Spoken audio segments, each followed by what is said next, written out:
종교개혁주의를 맞는 오늘 우리 같이 나눌 말씀은 로마서 3장 19절에서 24절 말씀입니다. 제가 봉독하겠습니다. 우리가 알거니와 무릇 율법이 말하는 바는 율법 아래에 있는 자들에게 말하는 것이니 이는 모든 입을 막고 온 세상으로 하나님의 심판 아래에 있게 하려 함이라. 그러므로 율법의 행위로 그의 앞에 의롭다 하심을 얻을 육체가 없나니 율법으로는 죄를 깨달음이니라. 이제는 율법 외에 하나님의 한 의가 나타났으니 율법과 선지자들에게 증거를 받은 것이라. 곧 예수 그리스도를 믿음으로 말미암아 모든 믿는 자에게 미치는 하나님의 의인이 차별이 없느니라.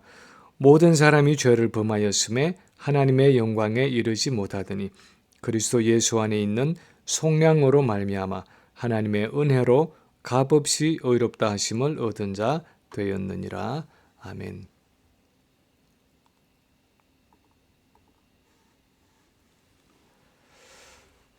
오늘이 506주년을 맞는 종교개혁 기념주일입니다.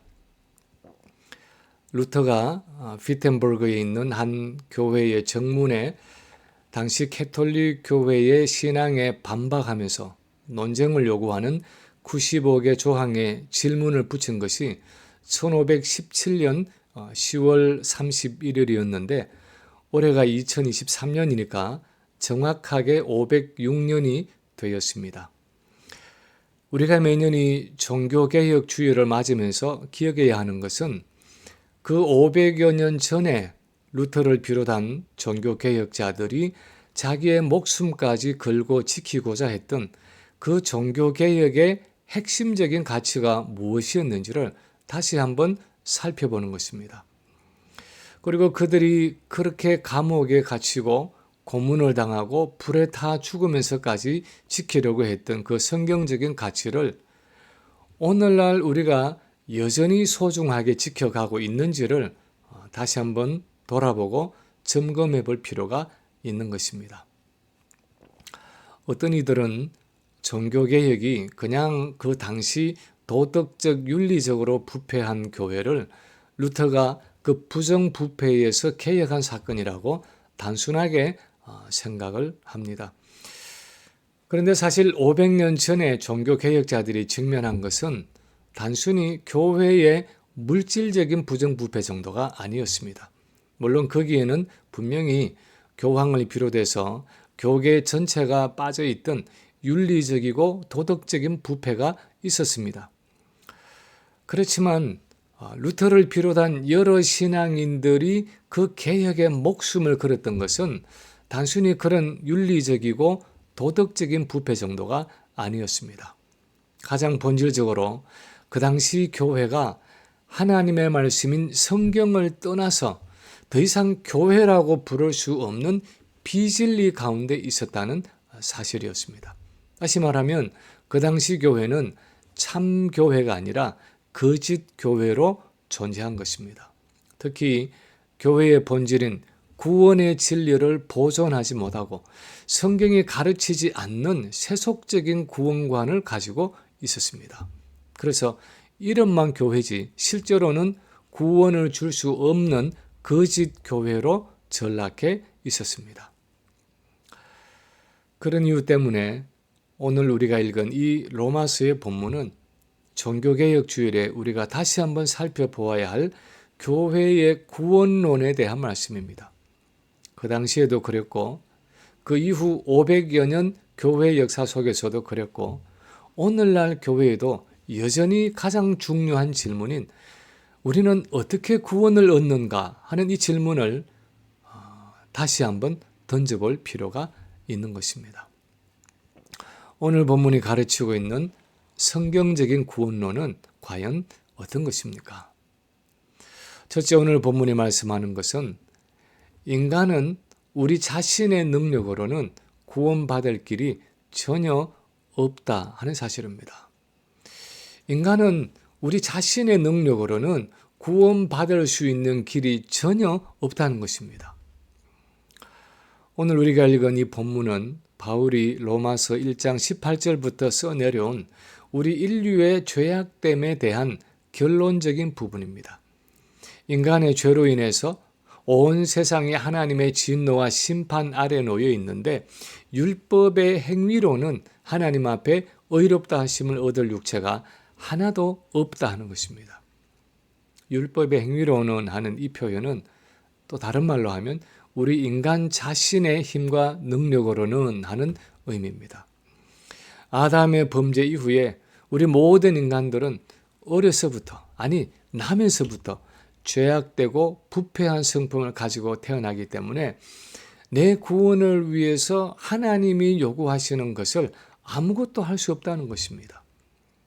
앞부분 9절 이하에서 의인은 없나니 하나도 없으며 깨닫는 자도 없고 하나님을 찾는 자도 없고 다 치우쳐 함께 무익하게 되고 선을 행하는 자는 없나니 하나도 없도다 하고 바울이 논증하고 있는 것처럼 아담의 범죄 이후에 우리 인간의 성품은 전적으로 부패하고 전적으로 무능하기 때문에 우리 자신의 능력으로는 결코 하나님이 요구하시는 선을 행할 수 없다는 것입니다.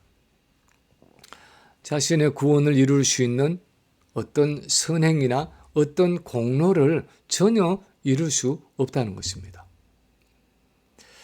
교회사를 통해서 보면 이 사실을 부정하려는 여러 인간적인 시도들이 있었습니다. 기원 후 4세기경에 어거스틴과 같은 해에 태어났던 영국의 펠라기우스라는 수도사는 아담의 타락 이후에도 인간의 성품이 전적으로 부패했다 하는 사실을 부정했습니다. 하나님이 인간들에게 그렇게 많은 율법을 주시면서 이것을 해라, 이것을 하지 말아라 하고 명하셨을 때는 우리 사람들에게 그것을 행할 수 있는 능력이 있기 때문이 아니냐 하는 논리였습니다. 할 수 있는 능력이 없으면 왜 하나님이 그것을 요구하겠느냐 하는 것입니다. 그러므로 우리는 아담이 타락하기 전과 똑같은 도덕적인 능력이 있고 우리 힘으로 얼마든지 하나님이 주신 율법을 지킬 수 있고 하나님이 원하시는 선을 행할 수 있다고 주장했습니다. 그래서 하나님의 전적인 은혜 없이도 얼마든지 우리 힘으로 우리 자신의 구원을 이룰 수 있다는 결론을 내렸습니다. 이 펠라기우스의 주장은 전 교회 회의에서 마침내 이단으로 정죄되었지만 후에 로마 교회는 이 펠라기우스의 사상을 받아들여서 성경의 구원론과 혼합했습니다. 그래서 아담의 범죄로 인해서 인간이 부분적으로는 타락했지만 하나님이 모든 인간에게 주신 일반적인 은혜가 있기 때문에 누구든지 노력만 하면 하나님이 원하시는 선을 행할 수 있다고 생각했습니다. 그래서 결론적으로 하나님의 일반적인 은혜에 인간의 선행과 공로가 보태져서 사람이 구원을 얻게 된다고 주장했습니다. 마치 바울 당시의 유대주의자들이 예수를 믿지만 여전히 모세 율법을 따라서 할례를 받고 절기를 지켜야 구원을 얻을 수 있다고 가르쳤던 것처럼 로마 교회는 예수는 믿지만 여전히 그 믿음에 인간의 선행과 공로가 보태져야 구원을 얻을 수 있다고 가르쳐 왔습니다. 그래서 중세교회는 그 어떤 시대보다도 이런 인간의 노력과 인간의 선행과 인간의 공로를 구원의 조건으로 요구했습니다. 그 당시 유행하던 성지순례라든가 성자들의 유품을 수집하는 일이라든가 특히 루터 당시 교계의 가장 뜨거운 이슈였던 면죄부 판매도 그런 맥락 속에 있었습니다. 죄를 다 회개하지 못해서 연옥에 있는 부모를 위해서 면죄부를 사면 그 면죄부 값의 동전이 헌금함의 바닥에 땡그랑하고 떨어지는 그 순간에 연옥에 갇혀있던 부모의 영혼이 천국을 향해 올라가게 된다는 설교를 공공연히 했습니다. 자녀의 선행과 공로로 그 부모의 죄가 용서받는 것이 가능하다는 것입니다. 중세교회의 구원론 전체가 이런 율법 율법주의적인 구조 속에 빠져 있었습니다. 바울이 정죄한 다른 복음, 이단적인 복음을 전하고 있었습니다. 그런데 정작 오늘 성경 본문이 가르치는 것은 그런 율법의 행위로는 하나님 앞에 의롭다 하심을 얻을 육체가 하나도 없다는 것입니다. 오히려 율법이 주어진 것은 그 율법을 통해서 내가 얼마나 선하고 의로운 사람인지를 하나님 앞에 입증하기 위한 것이 아니라 그것을 통해서 내가 얼마나 죄악된 사람인지를 절실하게 깨닫고 거룩하신 하나님 앞에서 내가 절망하도록 하기 위해서라는 것입니다. 누가복음 18장에 보면 예수님이 성전에 기도하러 올라간 바리새인과 세리의 비유를 주십니다. 거기 보면 바리새인은 남들이 잘 보이도록 성전 가운데 서서 큰 소리로 하나님께 기도했습니다. 하나님이여, 나는 다른 사람들 곧 토색, 불의, 간음을 하는 자들과 같지 아니하고 이 세리와도 같지 아니함을 감사하나이다. 나는 일회에 2번씩 금식하고 또 소득의 11조를 드리나이다 하고 기도했습니다. 그는 자신이 얼마나 율법을 잘 지켰는지를 하나님께 보고하고 그래서 감사한다고 기도했습니다. 그런데 그 옆에 세리는 달랐습니다. 이 바리새인과 멀리 떨어져 서서 감히 하늘을 쳐다보지도 못하고 다만 자기의 가슴을 치면서 이렇게 기도했습니다. 하나님이여, 나를 불쌍히 여기소서. 나는 죄인이로소이다. 하나님이 주신 그 율법에 비추어 보면 자기는 구제불능의 죄인이라는 것입니다. 사실 이렇게 자신의 부패함과 죄악됨을 깨닫도록 하는 것이 율법의 1차적인 목적이었습니다. 그래서 예수님이 말씀하셨습니다. 내가 너희에게 말하는데 이 세리가 바리새인보다 더 의롭다 하심을 받고 집으로 내려갔느니라. 아직도 내 인간적인 의로움과 도덕성을 흐뭇하게 바라보면서 나는 이만하면 괜찮은 사람이다 하고 생각하고 있다면 우리는 아직도 우리 자신에 대해서 잘 모르고 있는 것입니다. 종교개혁자들이 그 당시 교회에 전하고자 했던 그 메시지를 아직도 잘 깨닫지 못하고 있는 것입니다. 두 번째, 오늘 본문에 또한 말씀하는 것은 우리의 구원은 내 자신에게서가 아니라 하나님께로부터 온다는 것입니다. 우리는 구원을 위해서 할 수 있는 것이 아무것도 없기 때문에 우리의 구원은 내 자신에게서가 아니라 하나님께로부터 온다는 것입니다. 본문 21절에 보면 이렇게 기록하고 있습니다. 이제는 율법 외에 하나님의 한 의가 나타났으니 율법과 선지자들에게 증거를 받은 것이라. 이제는 하는 것은 바울이 이 복음서를 쓰고 있는 당시에 이미 일어난 예수님 사건을 의미하고 있습니다.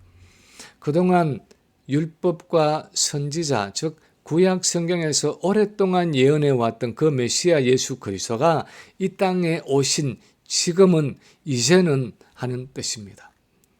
율법 외에 하나님의 한 의라고 할 때 율법 외에라는 것은 율법을 떠나서 율법을 지킴으로서가 아닌 하는 의미입니다. 유대인들이 구원을 위해 율법을 지킴으로 얻고자 했던 그 인간의 의가 아닌 하나님께로부터 오는 의라는 의미입니다. 이것은 죄인의 구원에 있어서 인간의 의와 하나님의 의가 합쳐져서 협력해서 이루어지는 구원이 아니라 전적으로 하나님 자신이 주시는 의로 우리가 구원을 얻게 된다는 것을 강조하는 말입니다. 인간의 노력과 선행과 공로가 전적으로 배제되는 것이 성경이 말하는 구원이라는 것입니다. 우리 사람에게는 본능적으로 하나님께 무언가를 보태려는 심리가 있습니다. 100% 하나님만을 의지하기보다는 내 노력과 내 공로를 보태서 나 자신을 조금이라도 입증해 보려는 마음이 있습니다. 우리는 그것을 자기의라고 부릅니다. 그래서 우리 동양 속담에는 치성이면 감천이다 하는 말이 있습니다. 내 정성이 치극하면 하늘도 감동한다, 하나님도 감동한다 하는 의미인데, 우리는 흔히 그것이 성경적인 개념이라고 생각합니다. 서양 속담에는 하늘은 스스로 돕는 자를 돕는다 하는 말이 있는데, 어떤 분들은 찾지 못해서 그렇지 그 말이 성경 어딘가에 쓰여져 있다고 생각합니다. 우리는 우리 인간이 주도권을 쥐고 하나님을 찾고 하나님께 무엇을 드리고 하나님을 감동시켜야 한다고 생각합니다. 우리의 어떤 노력과 정성이 앞서서 하나님이 그것에 반응하시고 우리에게 복을 주신다고 생각을 합니다. 지금도 그런 이유와 동기를 가지고 교회 안에서 기도를 하기도 하고 헌금을 드리기도 하고 봉사를 하는 분들이 있습니다. 근데 사실 성경은 그 반대를 가르치고 있습니다. 우리의 구원도 그렇고 우리의 신앙생활 전체가 하나님이 주도권을 쥐고 계시고 하나님이 먼저 나를 부르시고 거듭나게 하시는데, 구원을 비롯한 우리의 모든 신앙생활은 이미 우리 가운데 일하고 계시는 그 하나님의 역사에 대한 우리의 반응이고 하나님이 이루시는 열매라는 것입니다. 내가 예수를 믿고 구주로 영접하고 하나님께 나오게 된 것은 하나님이 먼저 나를 사랑하시고 찾아오신 결과라는 것입니다. 하나님의 열심히 이루어낸 성과라는 것입니다. 루터가 종교 개혁을 위한 영적인 깨달음을 얻게 된 성경 구절은 그 유명한 로마서 1장 17절의 말씀이었습니다. 거기에 보면 복음에는 하나님의 의가 나타나서 믿음으로 믿음에 이르게 하나니 기록된 바 오직 의인은 믿음으로 말미암아 살리라 함과 같으니라 하고 기록하고 있는데, 루터는 복음에 하나님의 의가 나타나 있다는 이 말씀을, 이 구절을 이해할 수가 없었습니다.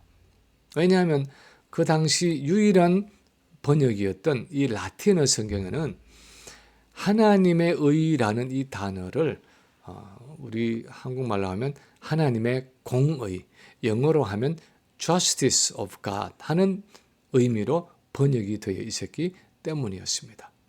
righteousness of God이 아니라 justice of God이라는 그런 의미로 라틴어 성경에 번역되어 있었습니다.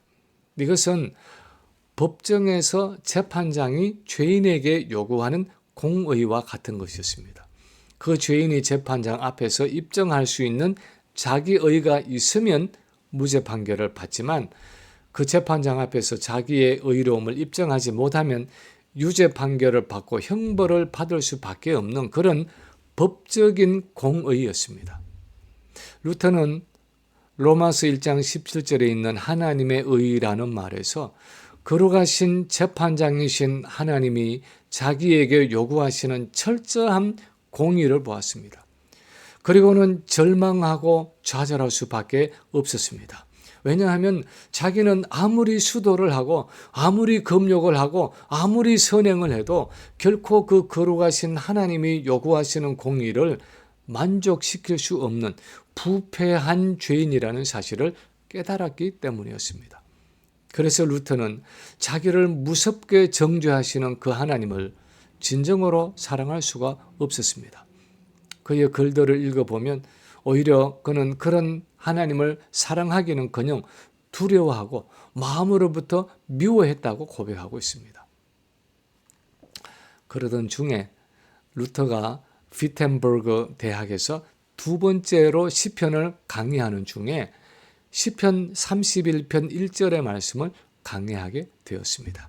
거기 보면 여호와여 내가 주께 피하오니 나를 긍휼히 나를 영원히 부끄럽게 하지 마시고 주의 의로 나를 건지소서 하고 기록하고 있는데, 루터는 두 번째 이 구절을 강해하면서 이 하나님의 의, 주의 의에 대해서 새로운 질문을 하게 됐습니다.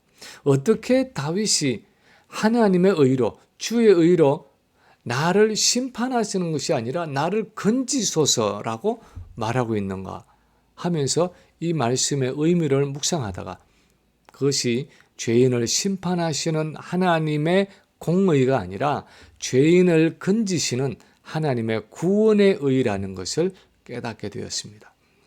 죄인에게 요구하시는 인간 자신의 의가 아니라 오히려 죄인에게 거둬주시는 하나님 자신의 의라는 것을 깨달았습니다. 그러면서 드디어 로마서 1장 17절에 있는 복음에는 하나님의 의가 나타나서 하는 그 말의 의미가 이해가 되기 시작했습니다. 복음에는 예수 그리스도를 통해서 죄인들에게 주어지는 하나님의 의, 하나님의 구원의 의가 나타나 있다는 것입니다. 오늘 본문 21절에서 말하는 율법 외에 하나님의 한 의라는 말씀처럼 바로 예수 그리스도를 통해서 우리 죄인들에게 주어지는 하나님 자신의 의라는 것입니다. 인간적인 노력과 선행과 공로가 전혀 섞이지 않은 순수하게 하나님께로부터 오는 그리스도 안에 있는 하나님 자신의 의, 그것이 죄인을 살리는 구원의 의라는 것입니다. 이 깨달음이 그동안 루터가 몸담고 있던 로마 교회와 그가 새롭게 개혁한 참 교회를 갈라놓았습니다. 그리고 그것이 오늘까지도 로마 교회와 개신교회를 갈라놓고 있는 구원관입니다. 하나님이 우리를 구원하신다. 하나님이 우리의 전쟁을 싸우신다. 하나님이 우리의 신앙생활을 주도하신다 하는 것은 성경 전체가 가지고 있는 큰 흐름입니다.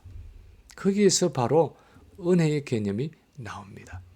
받을 자격이 없는 죄인에게 아무런 공로가 없는 우리에게 하나님이 구원을 주시고 영생을 주시고 천국을 주신다는 것입니다. 그러므로 세 번째 오늘 본문에 또한 말씀하는 것은 그리스도 안에 있는 이 하나님의 구원의 의는 믿음으로만 얻을 수 있다는 것입니다. 그리스도 안에 있는 이 하나님의 의, 하나님의 구원의 의는 믿음으로만 얻을 수 있다는 것입니다. 본문 22절에 보면 곧 예수 그리스도를 믿음으로 말미암아 모든 믿는 자에게 미치는 하나님의 의인이 차별이 없느니라 하고 말하고 있습니다. 죄인을 구원하시는 이 하나님의 의는 예수 그리스도를 믿음으로 말미암아 그래서 모든 믿는 자들에게 차별 없이 주어지는 하나님의 의라는 것입니다. 똑같은 개념을 24절에서는 하나님의 은혜로 값없이 의로부터 하심을 얻은 자 되었다고 표현하고 있습니다. 무슨 뜻입니까? 죄인을 구원하시는 이 하나님의 의를 얻는 유일한 길은 우리 죄를 속하기 위한 속죄 제물로 십자가에 죽으신 그 예수 그리스도를 믿음으로서라는 것입니다.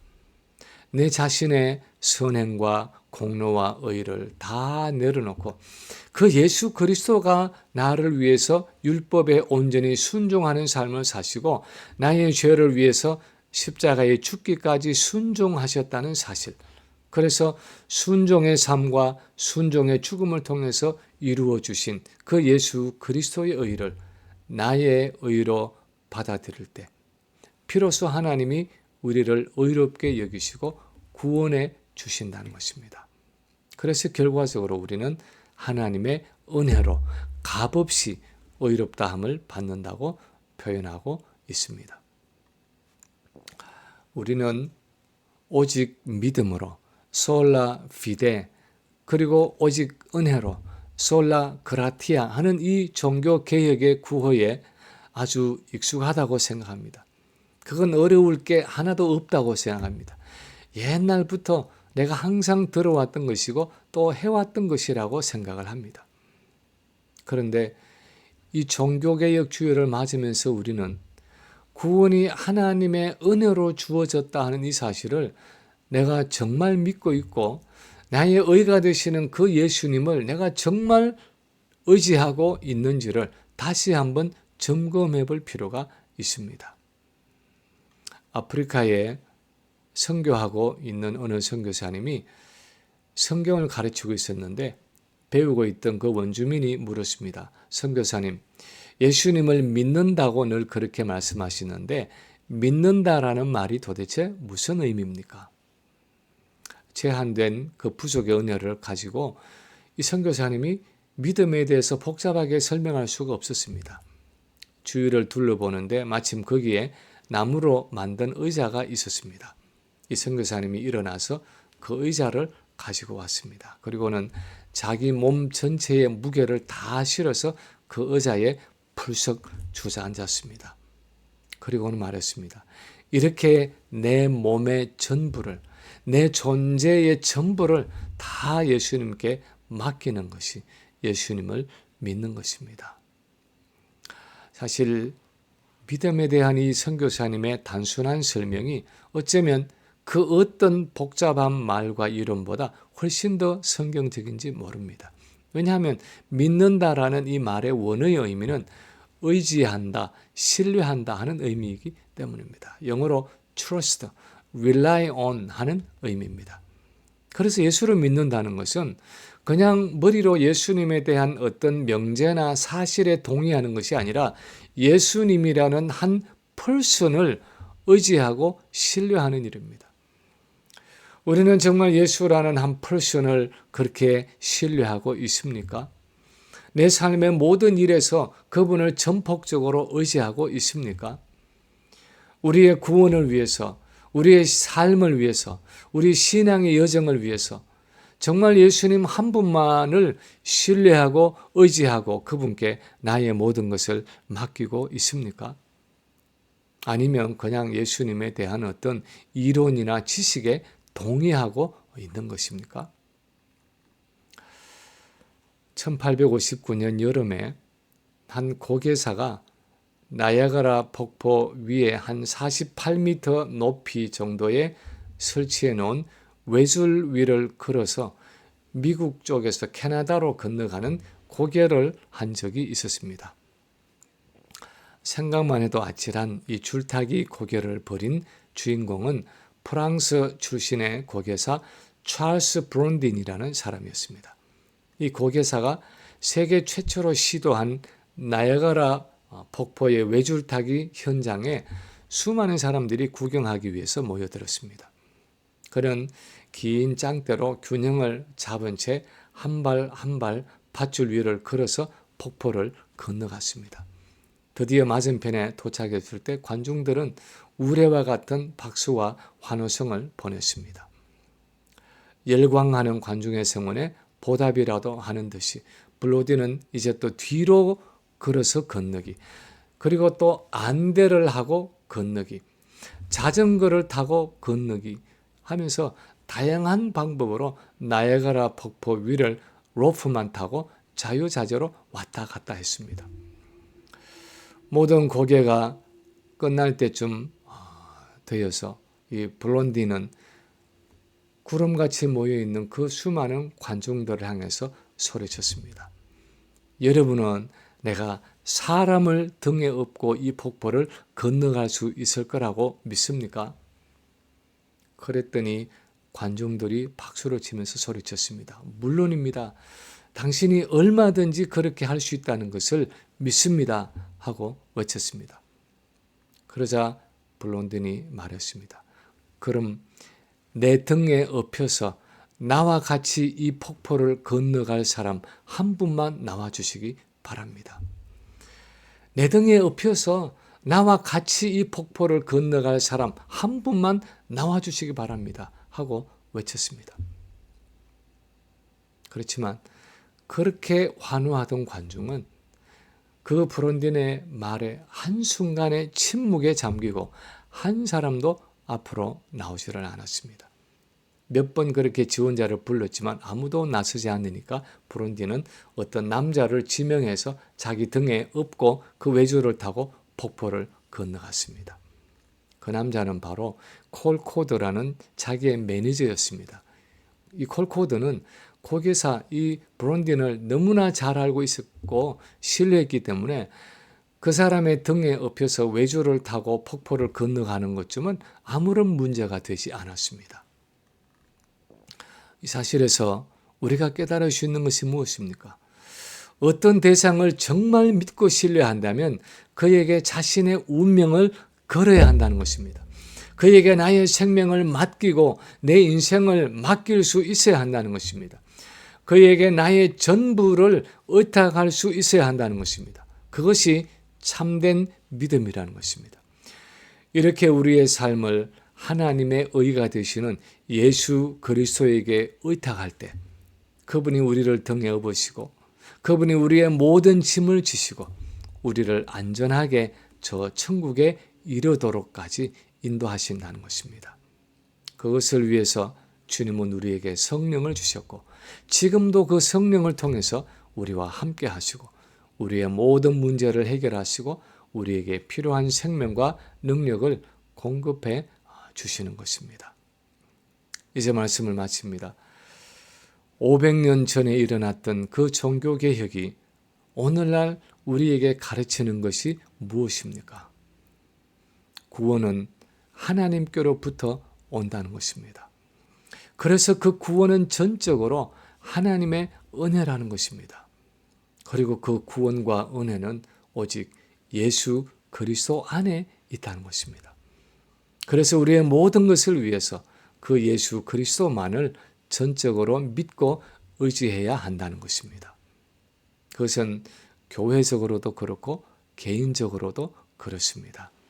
예수 그리스도 안에 우리의 구원을 위한 모든 것이 있고 오직 예수 그리스도를 통해서 우리가 이 신앙의 여정에서 모든 것을 가지고 모든 것을 누리는 것입니다.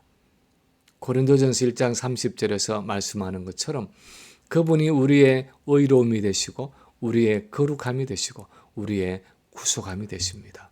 그분이 우리의 모든 것이 되십니다. 바라기는 종교개혁 506주년을 맞아서 예수 그리스도를 다시 한번 붙들고 그분만을 온전히 믿고 의지하고 동행하는 우리 모든 성도들이 되시기를 주님의 이름으로 간절히 축원합니다.